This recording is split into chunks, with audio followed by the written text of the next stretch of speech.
I'm Hannah Trueblood, and in this video, I'll be talking about clear to close and what happens at closing and afterwards.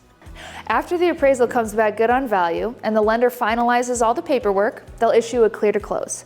The title company will send what's called an Alta settlement statement for us to review, which outlines all the buyer and seller fees and credits line by line with the total of cash to close required from the buyer and a net amount due to you at closing.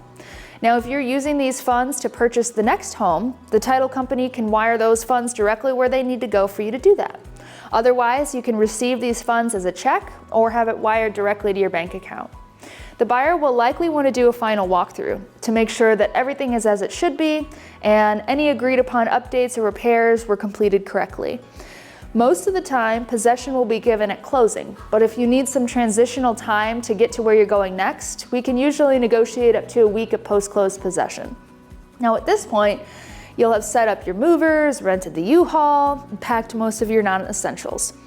The deadlines outlined in the purchase agreement for possession are firm and can come with expensive consequences if they aren't met. So make sure that we create a proper plan and stick to that timeline.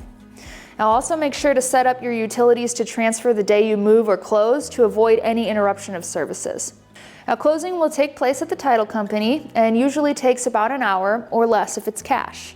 The buyer will sign a stack of paperwork a mile high and you will sign a slightly smaller stack.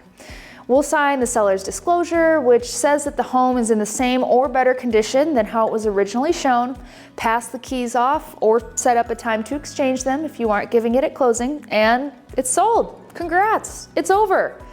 This oftentimes can feel really stressful and overwhelming at first, but so long as you have a trustworthy team by your side to walk you through this process, it can be a positive and much lower stress experience than you thought.